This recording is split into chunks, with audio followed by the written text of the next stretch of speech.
అందరికీ నమస్కారం అండి. ఈరోజు ఇంకో మంచి కథ తెలుసుకుందామా? కథలోకి వెళ్ళే ముందు మీకు ఈ కథ నచ్చితే సబ్స్క్రైబ్ చేసుకోవడం మర్చిపోకండి. ఓ ఒంటరి మహిళ కథ చూద్దామా?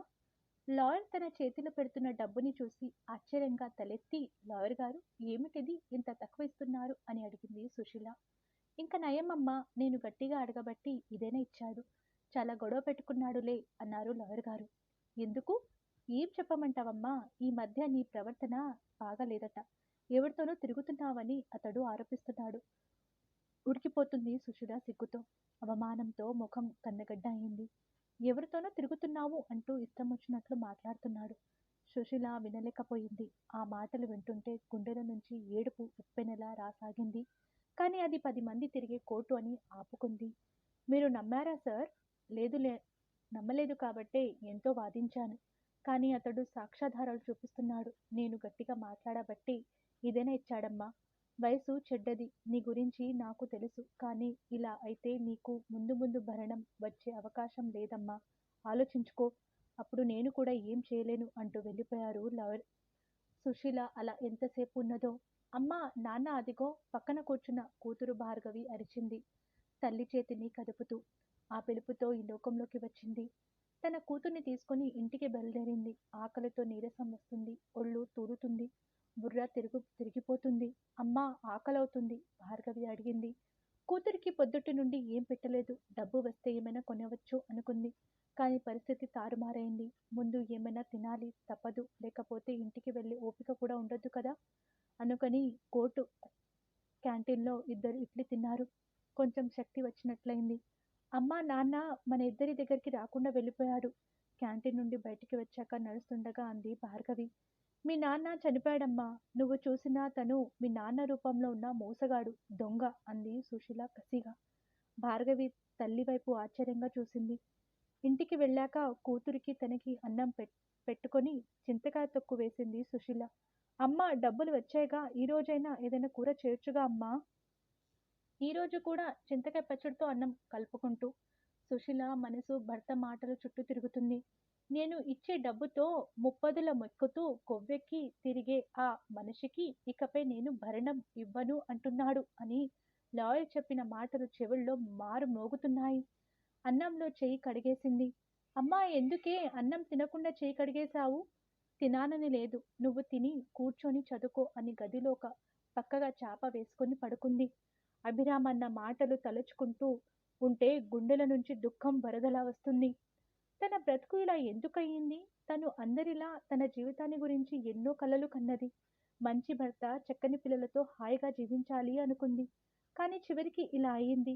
కన్న తల్లిదండ్రులకు తను బరువైపోయింది. కట్టుకున్న భర్తకు బరువైపోయింది. ఎవరికి కాని బ్రతికయింది. అందరూ వదిలిపెట్టారు. తనకు తన కూతురికి ఆధారం ఆ భరణం. ఇద్దరికి భర్త ఇచ్చే 8,000 ఏ మాత్రము చాలవు.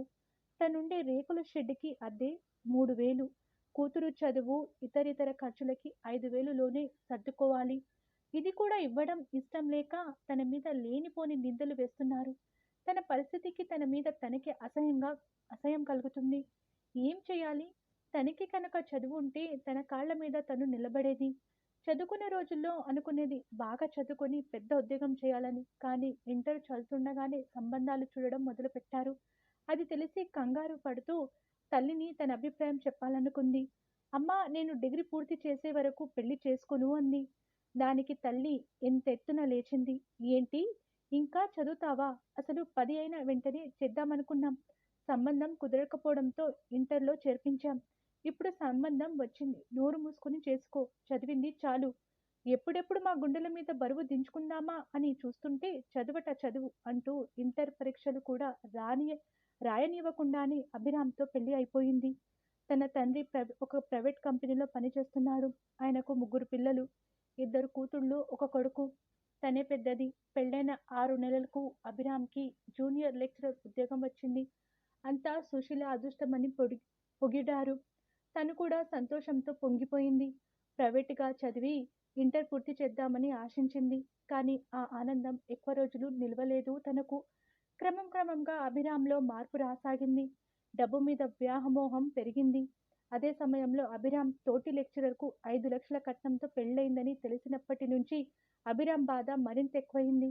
5 లక్షలు అంటే మాటలా? క్షణాల్లో లక్షాధికారి అయ్యాడు అనుకున్నాడు. తొందరపడి పెళ్లి చేసుకున్నా. నేనిప్పుడు లెక్చరర్‌ని. నా ఖరీదు ఎంతో తెలుసా? 5 లక్షలు, పైగా అందగాడిని కాబట్టి ఇంకో 1,00,000 ఎక్కువ వస్తుంది. కాబట్టి మీ నాన్నని అడిగి కనీసం 3 లక్షలు పట్టుకోరా అంటూ తనని పీడించసాగాడు. తను వెళ్ళి ఏడ్చి బాధపడితే అతి కష్టం మీద తండ్రి 20,000 సర్దాడు. ఆ డబ్బుతో కొద్ది రోజులు సంతోషించాడు. మళ్ళీ తిరిగి తనని డబ్బు కోసం వేధించసాగాడు. తండ్రి ఇవ్వలేడని తెలుసు. అన్ అందుకే అతను పెట్టే బాధల్ని మౌనంగా భరించసాగింది. ఇంతలో తను గర్భవతి కావడం వల్ల ఆడపిల్ల పుట్టడం జరిగింది. అది అభిరామ్‌కి మరింత కోపం కలిగించింది. తను లక్షాధికారి కావాలంటే సుశీల అడ్డు తొలగించుకోవాలి. అదే ఒకరోజు తనతో చెప్పాడు. సుశీల, నీకు విడాకులు ఇవ్వాలనుకుంటున్నాను. ఈ కాగితాలపై సంతకం పెట్టు అన్నాడు. అనుకోని పిడుగుపాటుకు హతాశురాలయింది. తన నోట మాట రాలేదు. కొన్నాళ్ళు తనని బాధించి ఇక విసిగి తనే ఊరుకుంటాడు అనుకుంది. కానీ ఏకంగా విడాకులకే సిద్ధపడ్డాడు. ఇప్పుడు ఏం చేయాలి? సంతకం పెట్టు. చెయ్యి పట్టుకొని లాగి బలవంతంగా పెట్టుకోబోయాడు. పెన్ను విసిరికొట్టింది. అభిరామ్ కోపంతో బాధేశాడు. భరించలేక తల్లిదండ్రులను పిలిపించింది. వాళ్ళు అభిరామ్‌ని బ్రతిమిలాడారు. కానీ ప్రయోజనం లేదు. ఏం చేయాలో వాళ్లకు తోచలేదు. తనని అడ్డుకునే వారు ఎవరూ లేకపోవడంతో అభిరామ్ మరింత రెచ్చిపోయాడు. నువ్వు సంతకం పెడతావా లేక నా చేతిలో చస్తావా అన్నాడు మొండిగా. తనకు అర్థమైంది ఇక తనని ఎవరూ రక్షించలేరని. తను చనిపోతే తన కూతురు ఒంటరి అవుతుంది. దాన్ని కూడా చంపేస్తారు. లేకపోతే ఎవరికో అమ్మేస్తారు. అతని సుఖం కోసం ఏమైనా చేస్తాడు. అందుకే అతడు పెట్టమన్న చోట సంతకం పెట్టింది. విడాకులు వచ్చాయి. ఆదరించేవారు లేరు. చేతిలో పైసా లేదు.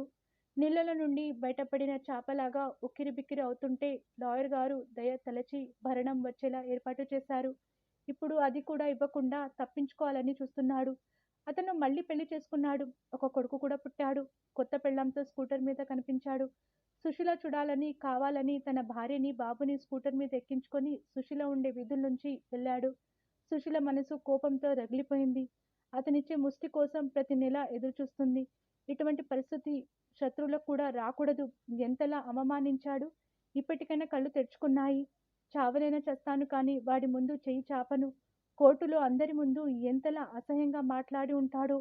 అమ్మాయి, నువ్వు ఎవరితోనో నవ్వుతూ మాట్లాడుతున్నావట. అతడు ఎవరో ఈ మధ్య తరచూ మీ ఇంటికి వస్తున్నాడట. లాయర్ గారి మాటలు గుర్తుకొచ్చి శరీరం బగ్గుమంది. ఛీ, ఆడదాని బ్రతుకు ఎంత చులకనైపోయింది. మగాడితో మాట్లాడుతూనే చాలు రా కట్టే మనుషులు ఉన్న ఈ లోకంలో తను ఏం చేస్తుంది? ఏదో పేరు చెప్పాడు. ఎవరమ్మా అతను? పేరు కూడా కనుక్కున్నాడు అన్నమాట. విడాకులు ఇచ్చాక తన మీద శ్రద్ధ ఎక్కువైందనుకుంది. అమ్మ, అనిల్ అంకుల్ వచ్చారు అన్న భార్గవిప్పుతో ఆలోచనల నుండి బయటపడి లేచి ముఖం తడుచుకొని వచ్చింది సుశీల. ఏంటమ్మగారు అలా ఉన్నారు? అడిగాడు అనిల్ సుశీలని. ఏం లేదు, కొద్దిగా తలనొప్పిగా ఉంది అంది. ఇంటికి వెళుతూ వచ్చానమ్మా, పాపకి ఎలా ఉందో అని అంటూ భార్గవి అని పిలిచి చాక్లెట్లు ఇచ్చి దగ్గరికి తీసుకున్నాడు. కోర్టు దగ్గర నాన్న కనిపించారు అంకుల్. నాతో అమ్మతో అసలు మాట్లాడలేదు అని భార్గవి చెబుతుంది. భార్గవి నోరు మూసుకో అని కసురుకుంది సుశీల. అనిల్ వెళ్ళిపోయాడు. మౌనంగా కూర్చుంది సుశీల. పక్కింటి పిన్ని గారి మాటలు గుర్తుకొచ్చాయి. అమ్మాయి సుశీల, మన వీధి చివరన టీ స్టాల్ పెట్టినవాడు ఎవరనుకున్నావు? ఒక కూనికోరు జైలుకెళ్ళి వచ్చాడట. కాస్త జాగ్రత్తగా ఉండు. అసలే ఒంటరి ఆడదానివి అంది బుగ్గలు నొచ్చుకుంటూ. ఆవిడ మాటలకు నవ్వుకుంది సుశీల. తన భర్తకు తన చేతుల నుంచి జారిపోయి చాలా కాలమైంది. ఆయన మనిషిని చంపితేనే కూనికోరా? తన జీవితాన్ని నాశనం చేసి డబ్బు కోసం కట్టుకున్న భార్యని, కన్న బిడ్డని చంపాలనుకున్న తన భర్త లాంటి వాళ్లే కదా అంతకన్నా పెద్ద కూనికోళ్ళు అనుకుంది ఆవిడ మాటలు విని. ఒకరోజు సాయంత్రం 4 గంటలకు తన ఇంటి రేకు తలుపుల్ని ఎవరో దబదబా బాదుతుంటే తలుపులు తీసింది సుశీల. ఎదురుగా అనిల్, అతని చేతిలో భార్గవి రక్తపు మడుగుల్లో ఉంది. తన కూతురికి ఏమైంది ఆందోళనగా అడిగింది. మీరేం కంగారు పడకండి, పాప స్కూల్ నుండి వస్తుంటే బైక్ గుద్దేసింది. ఆటో తీసుకొస్తాను, డాక్టర్ దగ్గరికి వెళ్దాం అంటూ భార్గవిని సుశీలకి అప్పగించి క్షణాల్లో ఆటో తెచ్చాడు. డాక్టర్ దగ్గరికి తీసుకెళ్లారు. ప్రమాదం లేదని మందులు వాడాలి, లేకపోతే సెప్టిక్ అవుతుంది అన్నాడు డాక్టర్. సుశీల బాధగా చూసింది. తన దగ్గర డబ్బులు లేవు. మందులు కొనడం ఎలా అని ఆందోళన చెందింది. ఇంతలో అనిల్ దగ్గరికి వచ్చి 500 చేతులు పెట్టాడు. ఆ స్కూటర్ వాడిచ్చాడు ట్రీట్మెంట్ చేయించుకోమని, మందులకి వాడండి అని చెప్పి. ఇంతకీ మీరు ఎవరు అని అడిగింది సుశీల. నా పేరు అనిల్ అని ఈ వీధి మొదట్లో టీ స్టాల్ నాదే అని చెప్పి అతను వెళ్ళిపోయాడు. ఒకరోజు మధ్యాహ్నం ఇంటికి వచ్చి పాప ఎలా ఉందండి అని అడిగాడు. బాగానే ఉందండి కంగారు దాచుకుంటూ అంది. మందులు వేస్తున్నారా? ఇంకేమైనా డబ్బు కావాలా? లోపలికి వచ్చి స్టూల్ మీద కూర్చుంటూ అడిగాడు. సుశీల ముఖం కోపంతో ఎర్రబడింది. మందులు వేస్తున్నాను. డబ్బులు ఏమీ అవసరం లేదు అంది సుశీల. అమ్మ బాధపడకండి. ఒక్కొక్కళ్ళ జీవితాలు ఒక్కొక్కళ్ళ విధంగా ఉంటాయి. మన చేతుల్లో ఏం లేదు. మీ గురించి నాకు అంతా తెలుసు. నా జీవితం గురించి కూడా మీకు తెలిస్తే మనం విధి చేతుల్లో కీలుబొమ్మలమని అర్థమవుతుందమ్మా. నా కథ మరోసారి చెప్తాను అన్నాడు. కొద్దిసేపు పాపతో కబుర్లు చెప్పి వెళ్ళిపోయాడు. మనిషి ఎప్పుడూ నవ్వుతూ సౌమ్యంగా ఉంటాడు. ముఖంలో కురుకుతనం లేదు. చాలా మంచివాడిలా ఉంటాడు అతడు. రౌడీ, దొంగ అంటే నమ్మలేకపోతుంది. అతని మీద సదభిప్రాయం ఏర్పడసాగింది. ఆ తర్వాత అతని జీవితం గురించి తెలిసాక ఆ అభిప్రాయం బలపడింది. ఒకరోజు తన ఒకరోజు అనిల్ తన గురించి చెప్పుకొచ్చాడు.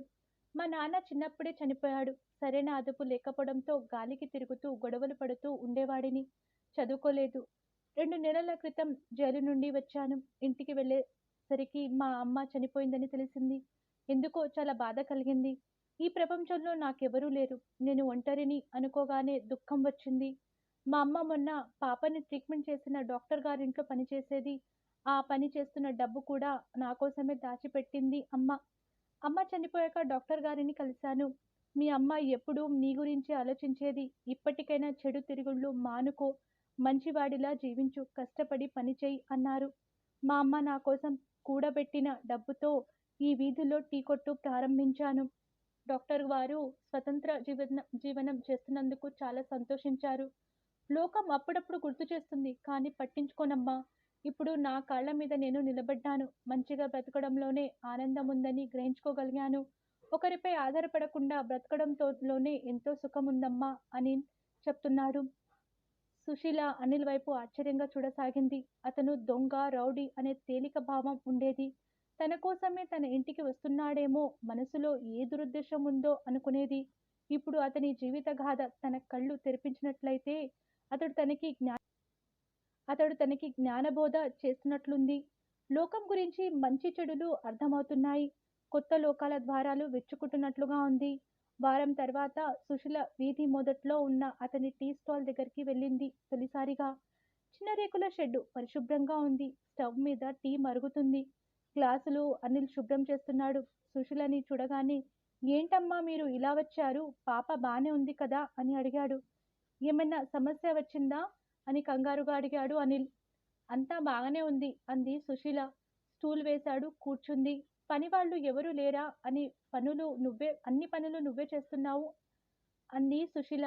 లేరమ్మా. ఇంతకు ముందు నా గతం వల్ల ఎవరు వచ్చేవారు కాదమ్మా. ఇప్పుడిప్పుడే కొంచెం జనం వస్తున్నారు. అందుకనే ఎవరినైనా పెట్టుకోవాలనుకుంటున్నాను అన్నాడు. సుశీల హఠాత్తుగా నన్ను పెట్టుకుంటావా అని అడిగింది. అనిల్ నిబ్బరపోయాడు. మీరు నా దగ్గర పనిచేస్తారా? అవును అనిల్. నాకేం జీతం అక్కర్లేదు.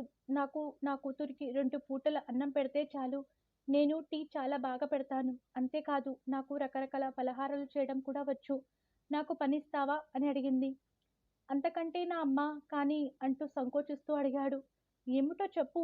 నేను మంచివాడిని కాదు. నా దగ్గర పనిచేస్తే మీరు ఎన్ని బాధలు పడాలో అన్నాడు. మంచి చెడులు నాకు తెలుసు. అంతేకాదు అనిల్. నేను ఎవరికీ భయపడను. నన్ను అమ్మగారు అని కాదు, సుశీల అని పిలువు. ఎందుకంటే నువ్వు యజమానివి. నేను నీ కింద పని చేసేదాన్ని కదా. తుఫాన్లో కొట్టుకుపోతున్న లేడి పిల్లకు వెచ్చని ఆశ్రయం దొరికినట్లు తృప్తి పడింది సుశీల. ఇంక ఈ కథ నచ్చితే లైక్ చేయండి, షేర్ చేయండి. మరిన్ని మంచి కథల కోసం మన ఛానల్ని సబ్స్క్రైబ్ చేసుకోండి. ధన్యవాదములు.